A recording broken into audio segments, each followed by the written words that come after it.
Hi guys, welcome back to Plot Portal. We are on to episode 5 of season 1 of this podcast, and in case you're new here, in this season we are going through each of the Harry Potter books, comparing them to the films, looking at what was missed out in the films, what they changed, added, removed, everything, and then looking at what we hope they do with the HBO series. So with the upcoming Harry Potter TV series coming in 2026, looking at basically what we hope they do, the predictions about what they're going to include, what they might do differently, and just sort of hypothesising about if they're going to stay true to the books, and just sort of reminiscing on the books really, and just going through those bits that we might have forgotten, the little details that we don't get to see on the screen. So we are on to the next book. So we're on episode 5 and we are starting to look into Prisoner of Azkaban.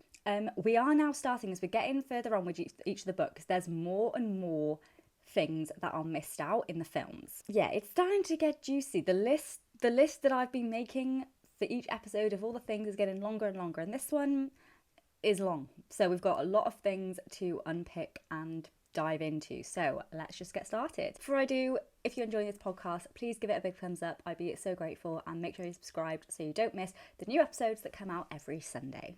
Let's start from the beginning. We're actually going to start off with looking at something that's done in the films that is just absolutely inaccurate and is immediately a huge plot hole. Harry using Lumos. As the Prisoner of Azkaban film starts with Harry under his bed reading his books, using Lumos and Lumos Maxima with his wand. What's one of the main laws and rules in the wizarding world? Underage wizards cannot use magic outside of Hogwarts. And what is Harry doing? Using magic outside of Hogwarts. I know it's only Lumos. It's not a spell that's going to harm anyone. It's basically just using a torch, but it's still magic. And if a muggle was to see him doing that, they'd be like, what the hell? He's magic. And that's the whole point really in the underage thing, is about making sure that they don't expose the wizarding world, as well as making sure they're not going to cause harm to anyone because they might do things by accident and stuff and not be responsible enough with spells, but also so they don't expose the wizarding world. So yes, okay, Lumos might not be harmful, but it still risks exposure. So immediately at the start of Prisoner of Azkaban, huge plot hole. And that wasn't in the books. In the books, Harry uses a normal torch. It's a normal muggle torch to read his books. So yeah, really annoying. Right from the start, the films just set off on a bad foot. So HBO, please do not do that in the series. Something that's missed out in the films is at the start of Prisoner of Azkaban in the books, Harry's reading his books and everything, that's the same, except with a torch, not a wand.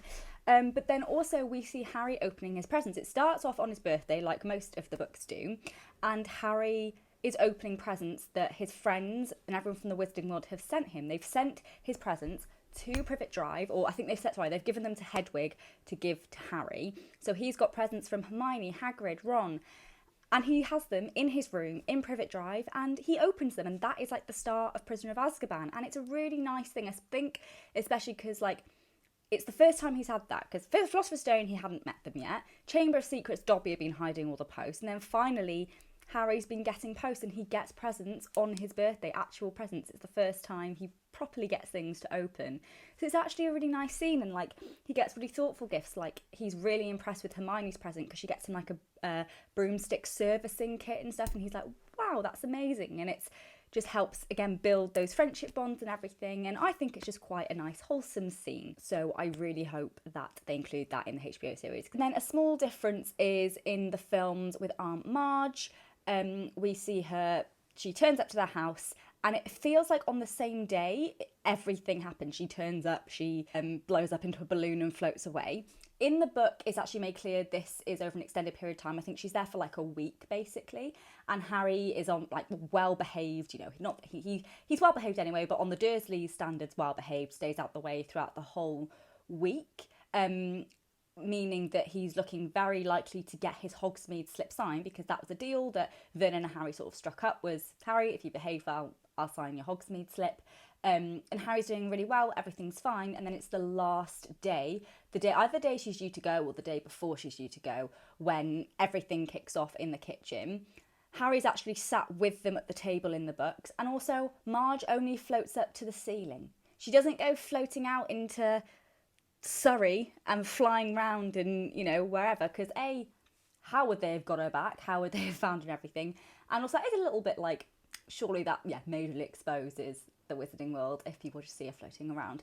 But yeah, in the book, it's just a little bit more contained. It all happens in that one room.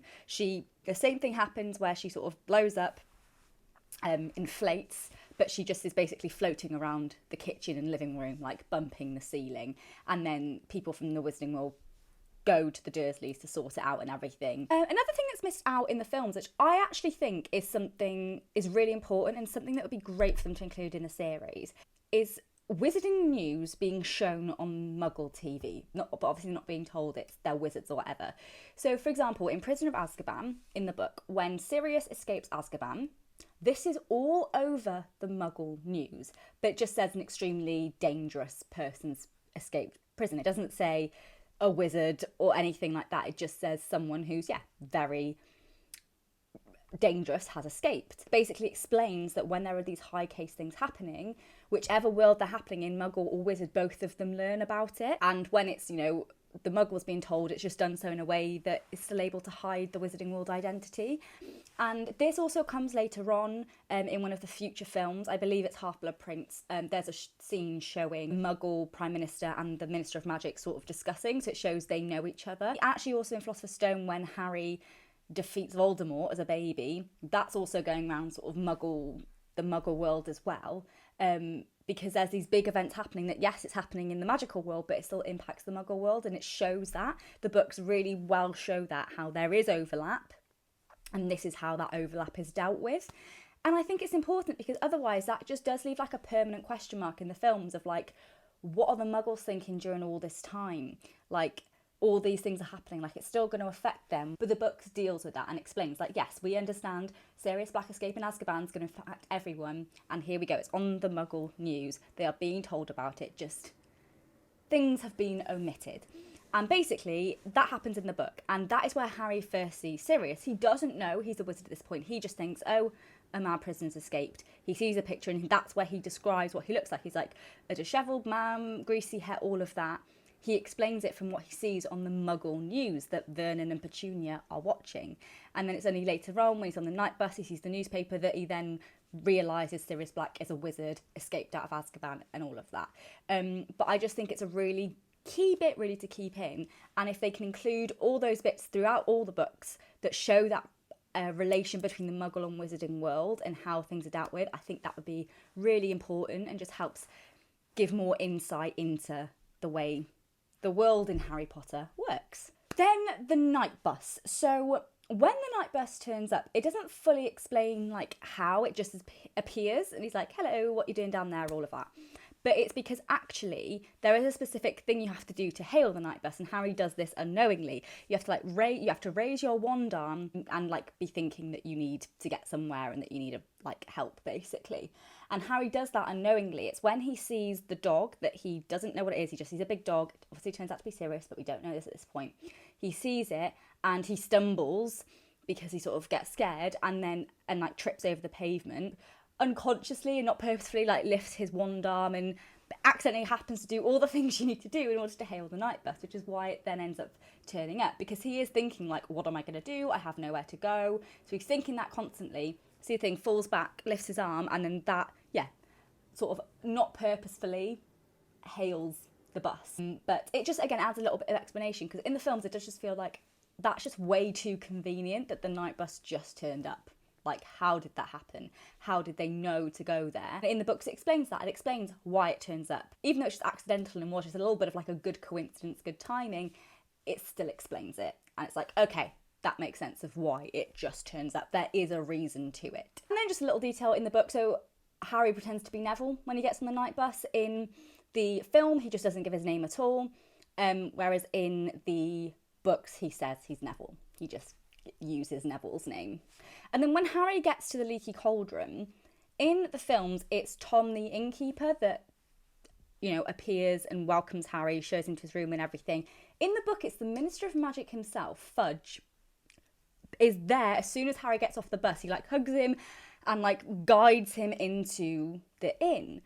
And I know this might only seem like a little difference, but actually it's quite significant because it highlights that the severity again of everything that's happening with Sirius, and it's the first even bigger clue of there's something about this that's sort of especially linked to Harry. It's already sort of made clear in the films because Fudge is like, oh, you know, still giving him special treatment in the films. He's like, don't worry about the bit of magic and all of that. But it's even more sort of prominent in the books because it's like, oh my God, the minister himself is greeting Harry. Literally on the buses outside, just greeting off. That is so not a thing that the minister would do. That is a big like flag, like what's going on here. So yeah, hopefully they just stick true to those little details in the series. And then something else that's missed out from the films is this continuation on the Hogm Slip, Harry wanting someone to sign it, and he actually asks Fudge to do it. He asks Fudge if he could sign the Hogm Slip book, and Fudge is like, firstly, like, that would be inappropriate, I can't do it, but he's like, oh no, actually I think it's for the best, you don't go anywhere with everything that's going on. Yes. So that again is a major clue, like what's going on, what's happening, what's so dangerous involving Harry, why is Harry at such a risk, what's going on. So again, these clues, these Easter eggs that are more prominent, and there are just more of them in the books, that later on allows you to have that, that makes sense now. That, as I explained in one of the previous episodes, is a really sort of good thing to have for the reader-viewer experience, because helps when you rewatch it, you're like, these things make sense now. Just gives you more of that realisation later on, even the first time you watch it round. We are rattling through these, and I'm sort of have to because we have a lot to get through. So sorry if this is a lot to take in, but you know, I want to make sure we really go into all the detail and get all of them. I don't want to miss any out. For the next point, once Harry has taken the night bus, goes to the Leaky Cauldron and everything, in the films, Harry goes to Hogwarts literally the next day. We don't actually see any Diagon Alley in Prisoner of Azkaban film. Whereas in the books, Fudge tells Harry, like, you need to stay around here. There's still like a few weeks left until the start of term. And Fudge is like, yeah, you've got a room in the Leaky Cauldron. You can stay there for the rest of the summer. And you can wander about Diagon Alley, but only Diagon Alley. Don't go into the Muggle world. Only stay there where we can keep an eye on you. And you've got like a curfew. You have to be back in your room by a certain amount of time. So once again, as we're just talking about, yet another clue of what's all this about. Why are they being so strict with Harry? Like, what's happening? But yeah, also he then has weeks at Diagon Alley, and it's really lovely. It's just more of that really nice, like, oh, this is cute. Like, it shows like snippets of him, you know, he goes to Florin Fortescue's every day to do some work, and to, like, he like uses the broom servicing kit to clean his broom and everything, and it's just really nice. It's like, again, just a wholesome, like, few like pages and stuff of him just going about normal wizarding life in Diagon Alley, just shopping. So I hope they include that in the HBO series, just to give us a little bit more of an inkling of what it's like just to be walking up and down Diagon Alley as a high street, not it always being this rush when they have to get all their Hogwarts stuff, like just more of just normal wizarding life. And then he sees Ron and Hermione, meets up with them, because I think they carry on exchanging notes, and Hermione's like, oh, Ron said he's going to meet me here, should we meet there too? And Harry's like, yeah. And I think it's quite nice because it shows that like Hermione and Ron chat as well, and for me I was like, oh, this is like the start of their relationship, like they're chatting, they're meeting up, all of that. So I quite like that as well, which is missed out from the films. But yeah, then they all arrange to meet up. They do. We, right from the start, get this sense from Ron that Scabbers is really unwell. He's been balding. He goes and gets rat tonic for him in Diagon Alley. And then we see Hermione get Crookshanks. They go into the magical menagerie. Crookshanks is there and is like going mad and stuff. And then suddenly Hermione walks out with Crookshanks in her hands.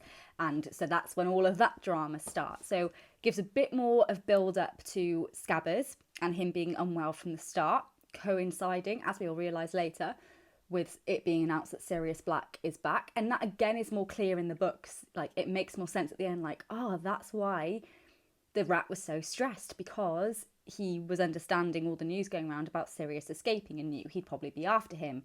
Whereas we don't get that in the films, really. We don't really get any sense of that, and it's harder to make that connection. So yeah, in the HBO series, I hope they establish that connection, build up the clues and everything for it, and then make it clear at the end, give everyone that realisation and be able to piece the puzzle together. Oh, and also, the films completely brush over the fact Ron gets a new wand. He just suddenly goes from having one that's taped together to having a new one, and it's never really addressed or explained. Whereas in the books, it's like, Ron's like, yeah, you know, Mum and Dad actually finally, they used some of the spare money they won in that competition where they went to Egypt. They used some of the spare money to help me get a new wand, and it's just like a really nice moment and just adds explanation as to why he has a new wand. Like in the films, he just suddenly has it, and it's like, what? When did that happen? But yeah, it's explained in the books, and it's explained about them winning this competition and what they spend the money on. I just hope they include those details in the series. Then they go to Hogwarts. And firstly, something that the films added was there being a choir, although I actually believe this is a deleted scene. I don't think this was in the final film. I think it was a deleted scene about them singing Toil and Trouble. So they filmed it, but they didn't actually end up including it. So it was a scene they added, but then removed anyway. So they clearly decided they didn't like the differentiation from the book. We also actually get more of a clue. Again, these clues that are becoming more and more prominent because as we go on in the books, there's more mysteries starting to come about, more things, more questions needing answers and stuff as we get on with the books. And one of the things is, in Prisoner of Azkaban, McGonagall's like, Hermione, I need to speak to you when they arrive. And then Hermione goes into a room, chats to McGonagall, and comes out, and it's described as like Harry sees Hermione putting a chain down her like shirt. And this, obviously, we have no idea what this is, just a necklace. But obviously later on, it's like, oh, so that's when McGonagall gives her the time turner. So again, those realisation things, those things that even if you didn't realise the first time round, when you go back and reread, and with the series, if they include it, when you go back and rewatch it, you'll be like, oh, that's what that is. It was her getting the time turner and hiding it. So again, just those little Easter eggs earlier on that make the second time watching things better and just give that realisation. Film really hypes up Harry's flight on Buckbeak.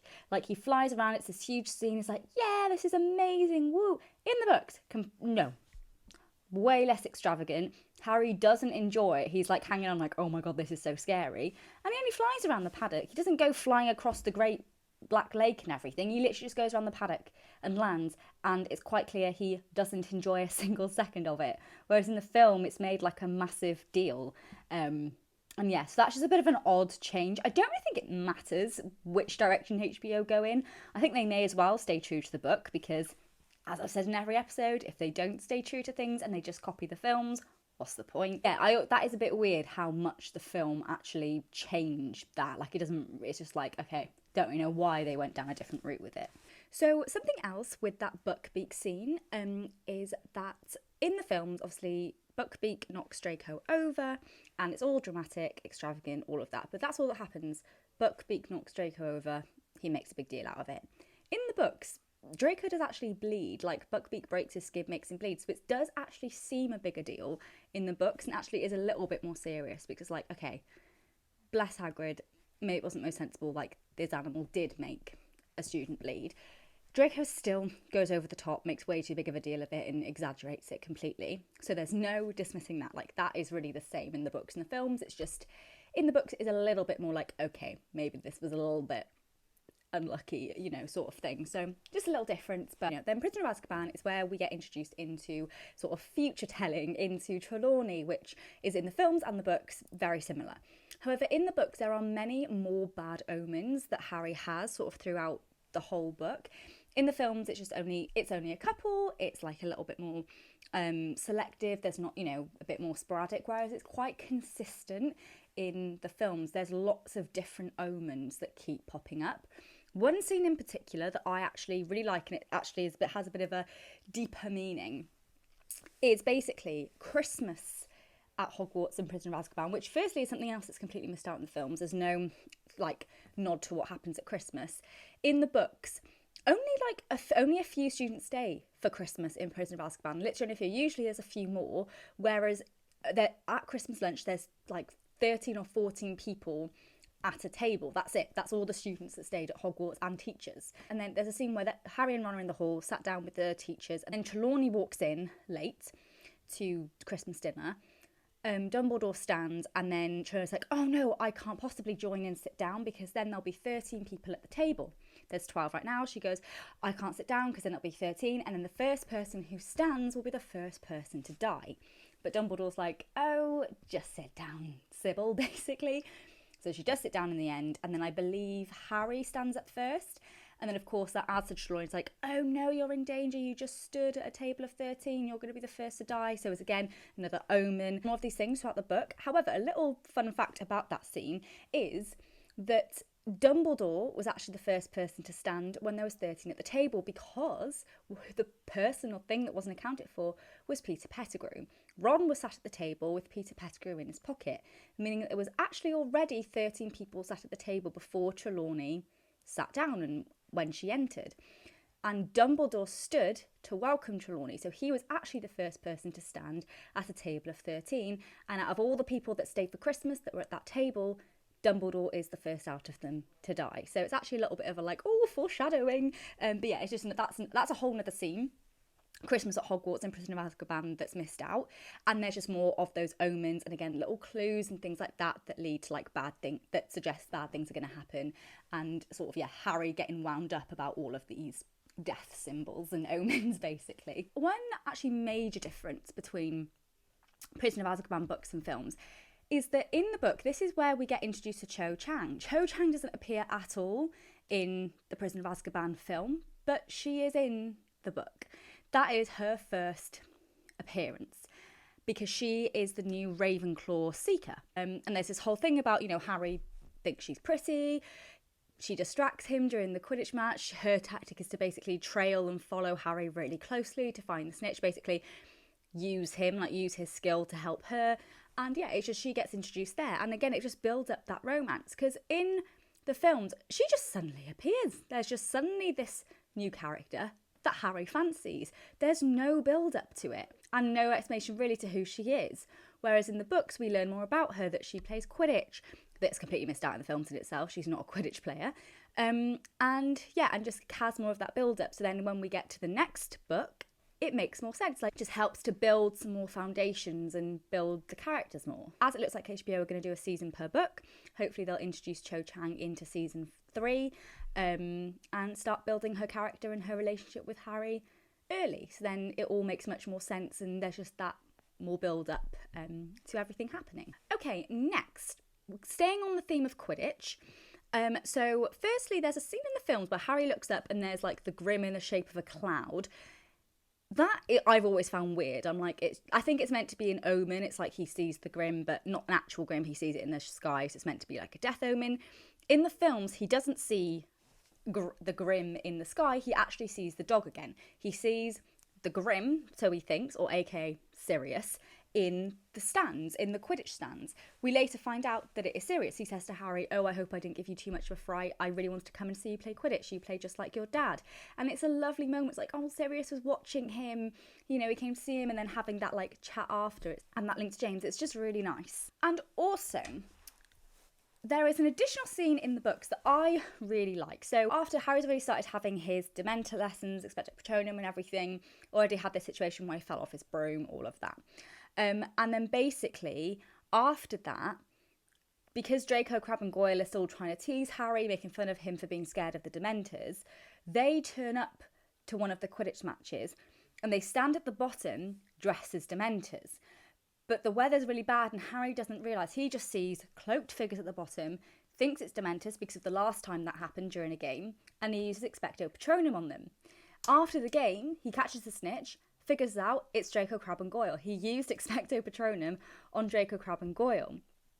And they're all like knocked over, they get in really bad trouble, and it's such a like satisfying moment. It's like, yes, they got caught, they got embarrassed, like it's such a good moment. And Lupin comes over and is like, that was hell of a Patronus you made. Shows Harry getting the best of Draco, Crabbe and Goyle, which is actually quite nice. So yeah, I really hope they include that because I like that scene in the book, so it'd be good to have it in the series. Now we have Harry's Hogsmeade trip. So he goes to Hogsmeade, he uses the invisibility cloak.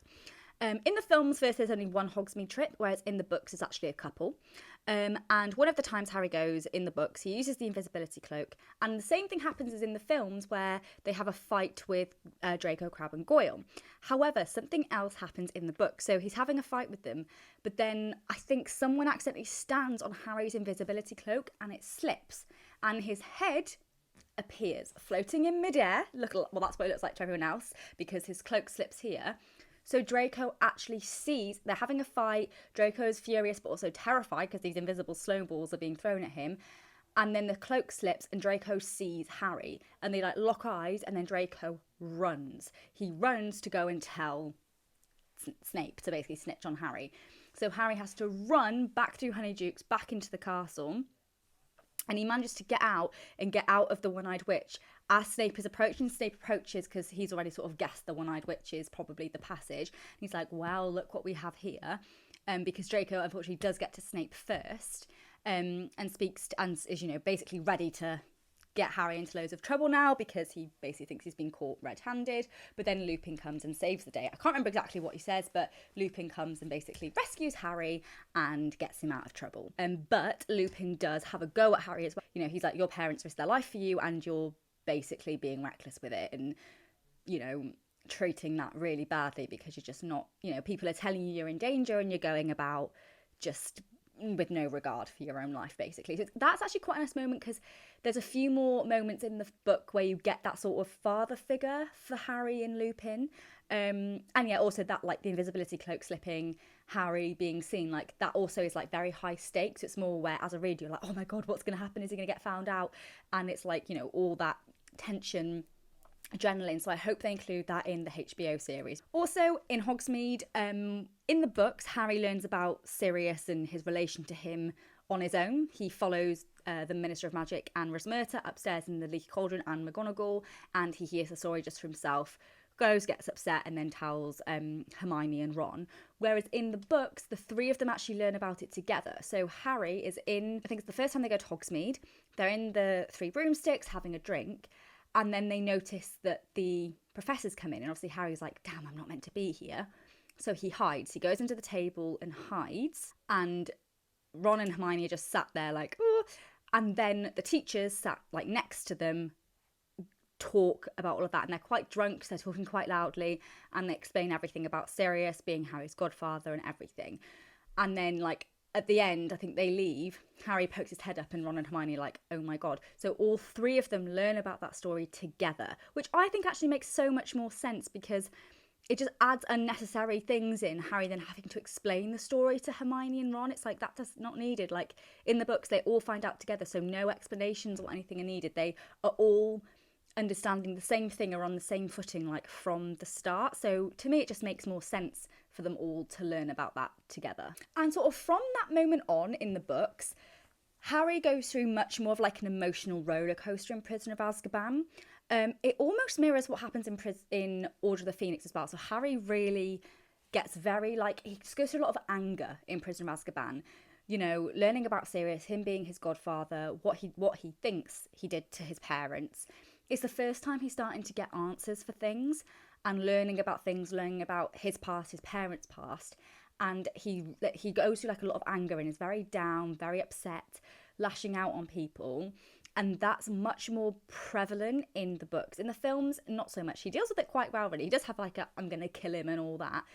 But it's a little bit just less intense, and he sort of gets over it quite quickly. Whereas in the books, it's much more extreme, and you really sort of watch the process of him becoming more and more angry, which just, again, builds his character more, allows us to connect a little bit more to Harry as we see these things really affecting him. And it reminds you as a reader as well, like, he's human. He is just a child going through all these things. Like, how, like, crazy must it be to try and come to terms with all of this when you're like, what, 13 or 14? Like, it's a lot to deal with, and the books portray that really well, and I don't think it's portrayed as well in the films. It almost is like, yeah, Harry can just deal with it all, whereas in the books it does show the impact it has on him emotionally more, which I think is really good. So I hope the HBO series portray more of that as it is in the books. So that is part one of diving into Prisoner of Azkaban and looking at what we hope they include in the Harry Potter HBO series. There's so many more things to go through. We'll be going through a load more in part two, so make sure that you are subscribed so you don't miss the next part. I really hope you enjoyed this episode, guys. If you did, please give this video a huge thumbs up. I'd be so grateful. Let me know in the comments any things that you hope they include in the HBO series, whether from Prisoner of Azkaban or any of the books. Let me know in the comments, because I'll be going through them all and including them in the podcast as well. And don't forget to subscribe and hit that notification bell so you don't miss the next episode, which will be out next Sunday. There's a new episode every Sunday, don't forget. Thank you so much for watching, guys, and I'll see you next week.